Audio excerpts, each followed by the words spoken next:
Yeah, I just wanted to talk to you about before I came onto the spiritual path and I was practicing, my idea of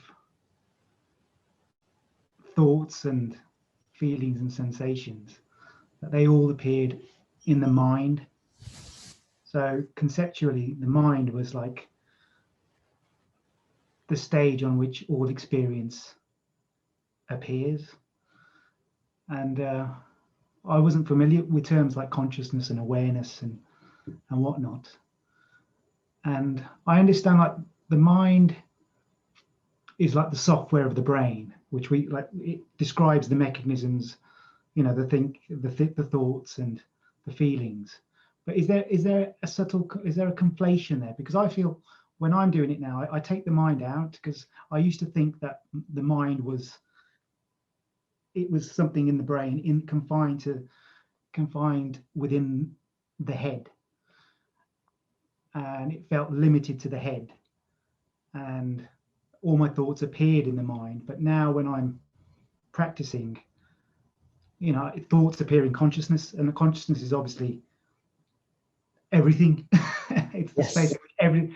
So like the mind I've taken out. So if I see like the mind is useless, it's just, yes, okay, you've got the subconscious, but it's not like, it doesn't describe what's happening in your conscious experience. So thinking happens, feeling happens, whatever arrives through the gates of the senses, that's what's actually happening. But the mind is just a description of thinking, thoughts, and that, but it's not like useful. It's just awareness and what appears in awareness. So I've kind of taken mind out of the equation, and I think that's been helpful for me, because I've always thought the mind, I think when most people refer to the mind, they who aren't aware of concepts such as awareness, and they always say, you know, I'm stuck in my mind, or thoughts, you know, my mind's just full of shit, full of crap.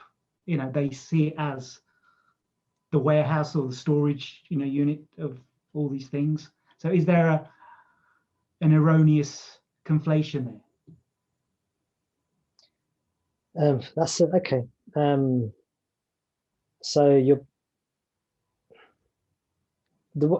I'd encourage you, from a spiritual point of view, to just think of it like this, and it's pretty. I think it's what you've already said, Krish.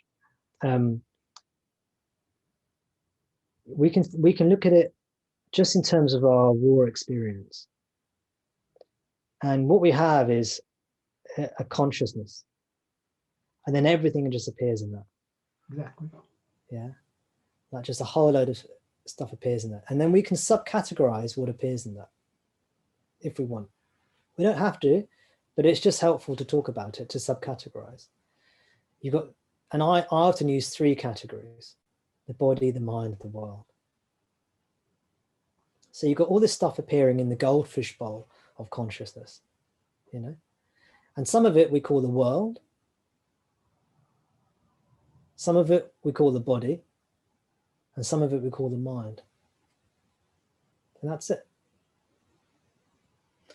And then in terms of the brain and the head, and what is the correlation between thinking and the brain and the mind, I don't think we need to worry about that or think about that at all, really.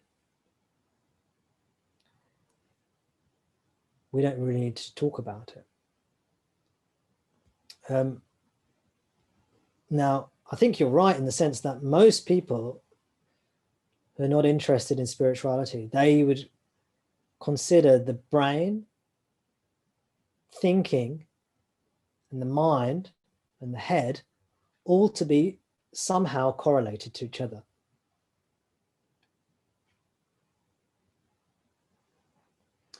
You know, because most people have a biological or biocentric view of the world.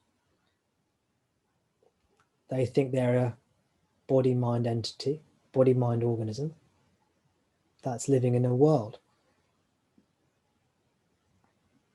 But we don't have to see it that way. We can have the view more like a dream.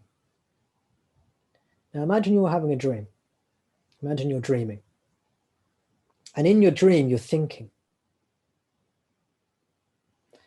Where is that thought happening? Is that if you're dreaming and you're dreaming that you're, I don't know, maybe you're dreaming you're Krish, okay, because to keep it easy. So are you're thinking in your dream, are your dream thoughts happening in your dream head, in your dream mind? They're not, are they? They are. It's all just a projection on consciousness. So it's the same kind of thing.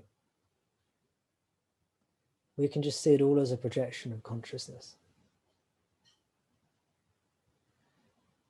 We don't have to get into, because the purpose of this satsang is not neurosurgery, it's not science, it's not linguistics, it's not biology, it's not physics, it's not mechanical engineering.